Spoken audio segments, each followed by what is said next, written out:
sama dengan gugus tugas dengan intensif mengkoordinasikan semua peraturan-peraturan baik yang ada di gugus tugas maupun turunannya yang ada di Kementerian Perhubungan.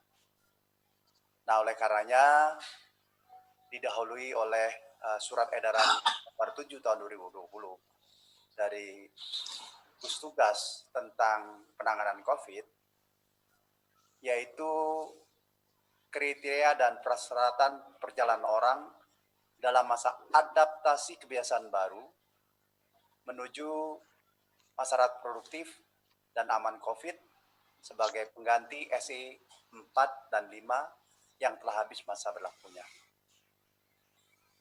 Seperti biasanya koordinasi berjalan dengan baik antara gugus tugas dan semua KL, maka kita menindaklanjuti dengan Peraturan Menteri Perhubungan nomor 41 tentang perubahan atas Peraturan Menteri nomor 18 2020 tentang pengendalian transportasi dalam rangka pencegahan penyebaran COVID-19 yang ditetapkan hari ini 8 Juni 2020. Aturan tersebut mengatur pengendalian transportasi di masa adaptasi kebiasaan baru atau kita sebut new normal menuju masyarakat aman dari COVID dan produktif. Tentu dengan dibukanya atau ditetapkan ini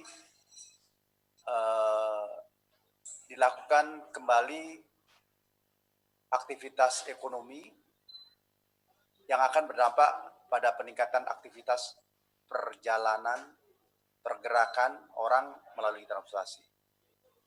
Oleh karenanya, perlu dilakukan penyempurnaan aturan pengendalian transportasi dalam rangka mencegah penyebaran COVID-19 di sektor transportasi.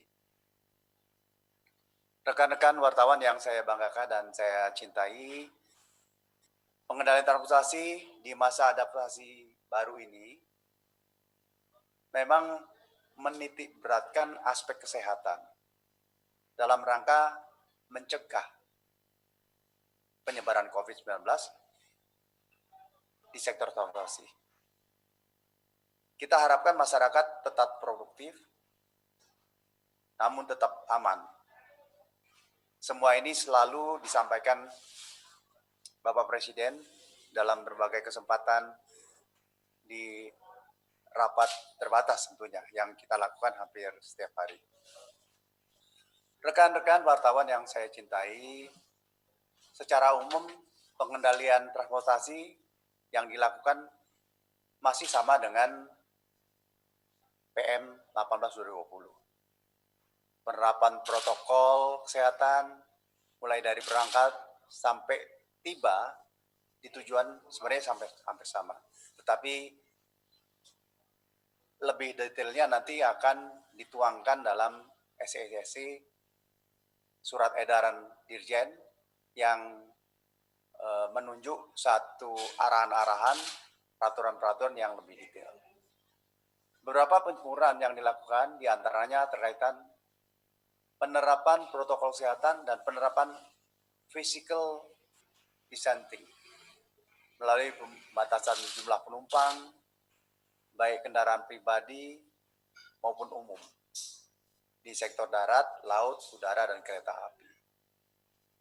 Misalnya pada Permen Hub 18, kapasitas penumpang maksimal 50%. Namun sekarang kita melihat bahwa ada kemajuan yang berarti dalam menjaga protokol kesehatan, maka setelah melalui suatu diskusi yang panjang dengan Inaka, dengan para airlines, juga gugus tugas dan Kementerian Kesehatan, untuk jet narrow body dan wide body bisa dengan 70%.